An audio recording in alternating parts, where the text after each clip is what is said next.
Hello, welcome to Old Nerd Reads' Marvel Comics in Order, episode 65. This time I read the Avengers Annual number 6 from 1976. This is a continuation of the story started in Avengers 153, which was the subject of my previous video. Now we're going to see how everything, the events of that issue shakes out, as this annual is going to sum it all up. I forget. I came across this copy somewhere, maybe at a comic convention. I can't remember now.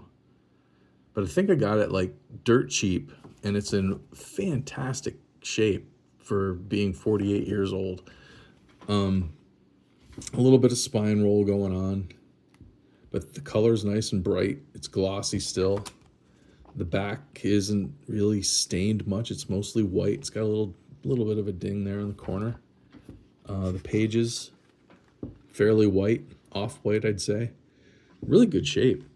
I don't know. I don't think that this is real like a noteworthy issue. I know it's worth a bit of money in good shape. So nothing you're gonna send your kids to college with by selling, but worth a little bit of money anyway. This one is written by Gary Conway, maybe Jerry Conway. Somebody please comment down below with the correct pronunciation. George Perez doing the art, and he does all of the art. There's three inkers: Mike Esposito, somebody named Tartag, and somebody named Voland. I'm not sure about. I know Mike Esposito. You see his name quite a bit back in the comics from this era, especially with Sal Buscema. Mike Esposito and Sal Buscema do a lot of work together. I think they're the team on Marvel Team Up currently. But this annual is divided into chapters, and I think the inkers, each inker takes care of one of the chapters. So I don't know which one does which, but I'm sure there's some experts out there who can tell by sight just who's inking who, just by looking at the art. I am not that guy. But we're picking up where we left off last time. Scarlet Witch has made it back from the Brand Corporation. She's made it back to Avengers Mansion. Avengers Mansion's been wrecked with a fight with the Whizzer, who's now knocked out. She comes back and tells the tale of the living laser showing up and taking the Serpent Crown. The Whizzer, he wakes up, and why was it he wanted to talk to the Vision and the Scarlet Witch? I can't remember if it even says. But he's back in his correct state of mind now, and he gives a big long backstory about where he's been. I guess nobody's seen him since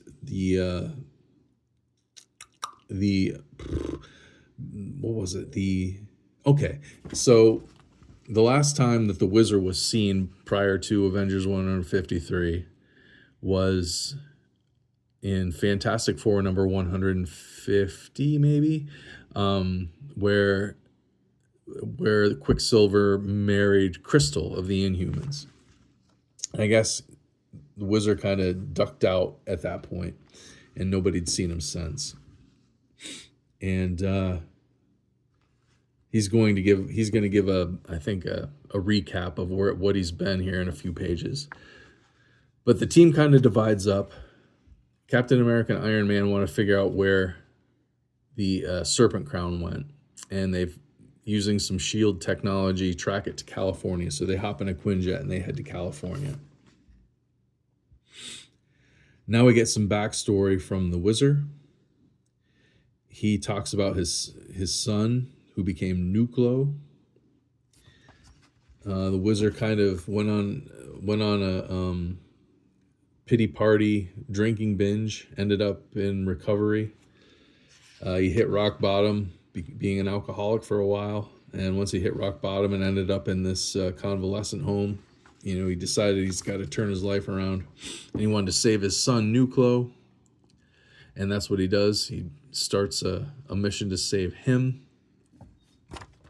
Now we cut to a different chapter where we're going to pick up with what happened with Wonder Man from the last issue. The Beast has gone off to find him on his own. And we've got a different inker on this chapter. You can kind of see the art's a little different. And so, of course, Wonder Man is not quite in his right mind yet, but he's coming around. But him and the Beast have a fight in the alleyway.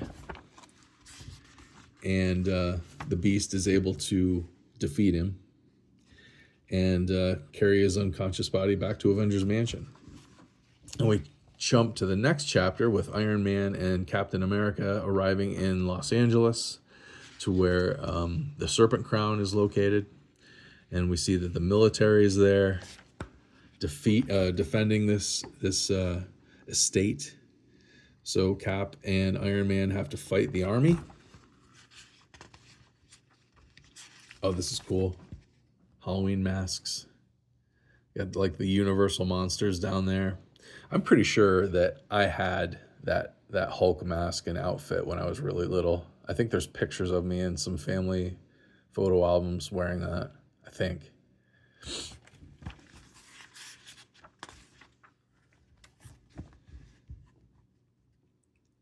So the army's finally fought to a standstill by Cap and Iron Man.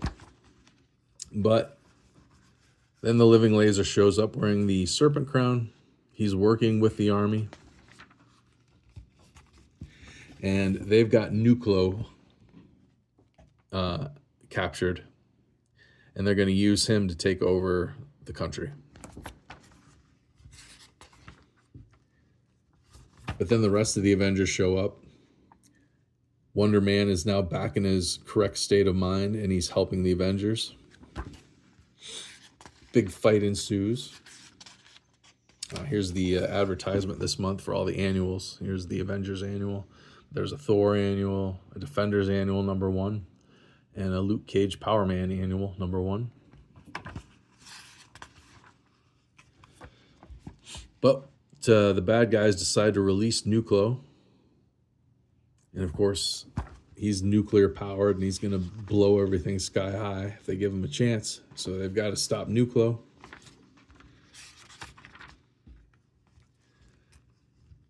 And Nuklo almost does blow everything sky high, but the team is able to stop him, knock him out. They've got the Serpent Crown back from the Living Laser. And that is going to lead into the next issue of Avengers number 154, where a big crossover between the Avengers and supervillain team up will happen. And I've got all those issues, so stick around. We'll be going through them pretty soon, coming up in this series. Now, there's also a backup story in here, starring the Vision, written by Scott Edelman, who recently, a few episodes of Old Nerd Reads His Marvel Comics in Order, a few episodes ago, we read his Scarecrow issues. There were 2 solo stories, one in Marvel Spotlight and one in Marvel Chillers. And then there was an issue of Marvel 2-in-1 where the Scarecrow and the Thing team up, and they were all written by Scott Edelman.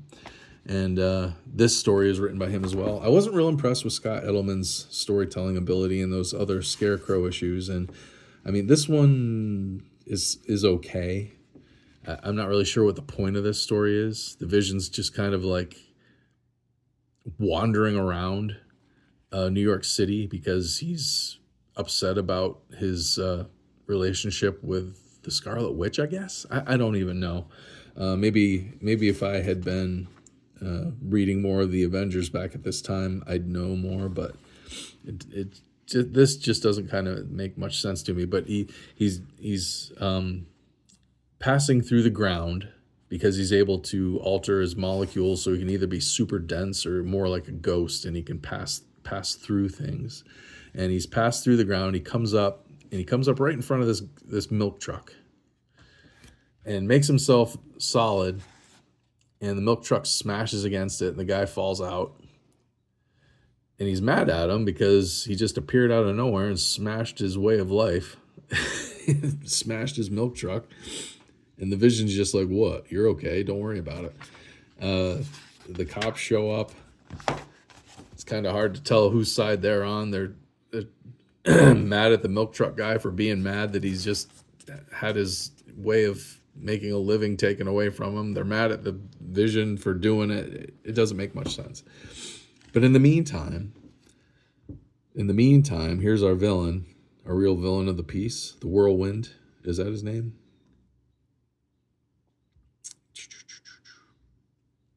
I think that's his name. We'll find out soon. Anyway, he's got an explosive pack of cigarettes that he throws against the wall, and he's able to get out. Yes, Whirlwind. And of course, conveniently, his villain costume is right outside his cell, so he's able to get that and put that on quick. This is actually quite a good drawing. This is Herb Trimpe art, by the way. I didn't mention that. Herb Trimpe, he's popular for doing the Hulk for a long time.